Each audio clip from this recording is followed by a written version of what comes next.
I'd planned on launching another video today, but I've pushed that back because I think it's important that we just have a chat about what's going on.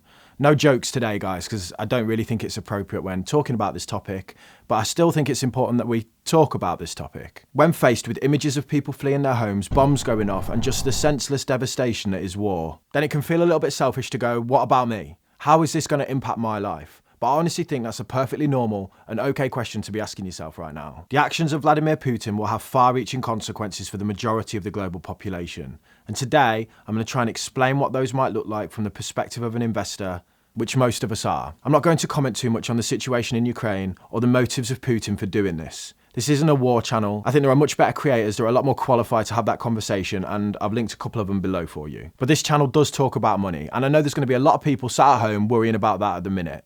100% of the ad revenue from this video will be donated to UNICEF, who are helping to support the 500,000 children that have already been displaced in Ukraine as part of this crisis.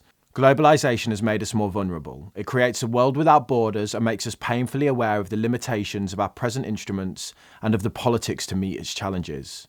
That was a quote by a Swedish politician named Anna Lindh, and I'm going to use it as the backdrop for today's video to help try and explain some of the potential impacts that this Russian invasion on Ukraine could have on the global economy. And then we're going to look at our portfolios and see if there's things that we can be doing in the face of the crisis that's currently unfolding. Let's start with globalization has made us more vulnerable. Globalization can be defined as the process by which businesses and other organizations develop international influence or start operating on an international scale. International influence is the key term here. Russia's influence on the international stage is largely as a result of the supply of raw materials from Russia into certain countries, especially in Europe.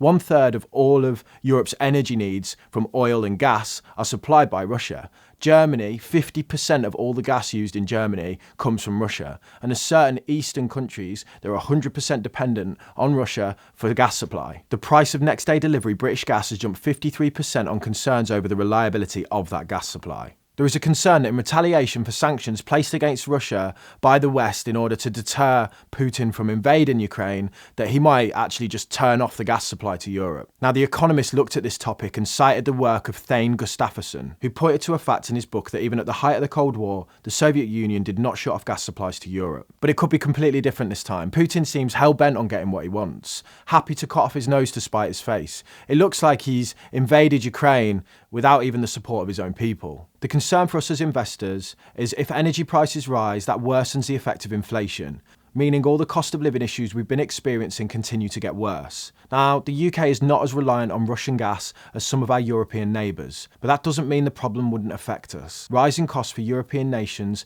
would likely be passed on to us in different ways through rising cost of imports, through the fact that Russia is a huge part of the global supply chain. Right, back to the quote from Anna now. Politics to meet its challenges. Politics recently seems to have been in the news for all the wrong reasons. But now we see the political landscape and conversation completely shift, with leaders of countries from all over the world coming forwards to try and stop this invasion. From a pure human perspective, I think we can all agree that we would like our countries to do as much as they can to save innocent lives. So when you hear about sanctions that can be placed on Russia to help prevent them from going to war by basically making the cost of war so expensive that Putin thinks twice, it's decent of us to go, well, let's just do it all. Let's hammer him with everything we've got. But this is where the politics fall foul of globalization. Besides the fact that Putin potentially is an absolute nutter with a load of nuclear weapons, there's also the realization that punishing Russia punishes anyone that trades with Russia. You've likely heard about the SWIFT system, which is the communication software between banks around the world.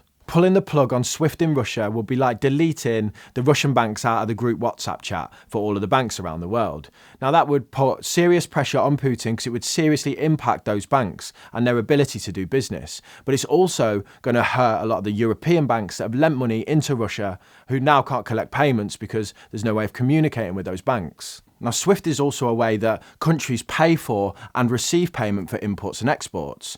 So by removing Russia's banking system from SWIFT, you limit their ability to collect payment for the exports that they send out to the rest of the world. Now, one argument is if you stop Russia being able to receive money, aka you stop countries being able to pay Russia for their exports, Russia could turn around and go, well, you're not paying for our gas anymore, so we're going to stop sending it, causing issues for any country that's reliant on Russia for both imports and exports. Anna also said painfully aware of the limitations of our present instruments. I believe Anna was talking about political instruments here and the tools we use to run countries, but in today's video we're going to talk about financial instruments and their limitations. The stock market in the reaction to the invasion is all over the place. On the 24th of February, the FTSE 100 saw one of its most severe downward movements in months. By the time of me writing this, 24 short hours later, the FTSE's bounced back a bit. For those of you who watch the channel on a regular basis, you know that we've discussed how volatility increases in times of uncertainty.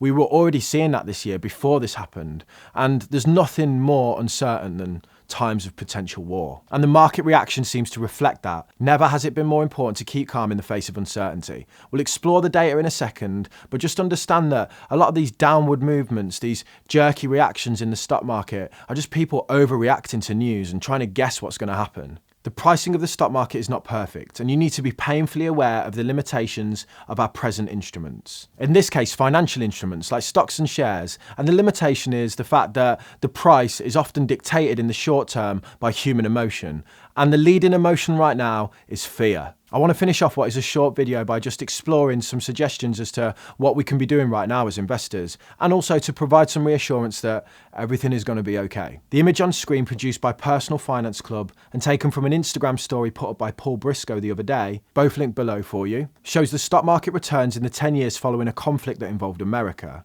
Now, America's involvement, or any other countries for that matter, other than Russia and Ukraine's at this point is still yet to be seen. But I think it's important to note that in all of these cases, after all of these conflicts, World War II, the Iraq War, the Korean and the Gulf War, the markets kept turning and produced positive results for investors long term. In fact, these times might actually represent good buying opportunities for investors who can stomach volatility, which might be with us for a while. I'm also prepared for this to get a lot worse before it gets any better. We're on about the third day of this invasion really, and the situation and thus the market reaction could get a lot worse. I can't see Putin just changing his mind and turning everyone around all of a sudden. Now, reading around investing strategies will tell you to diversify into commodities as those prices will likely rise. You can do this by buying exchange-traded commodities or ETCs, or others will say move into safe haven assets like gold. But diversifying after the event's kind of like putting your seatbelt on after a car's already crashed. But I prefer to have a much simpler approach. It already looked like it was going to be a bumpy year, and now we kind of got this to contend with. And I think that the impact on global stock valuations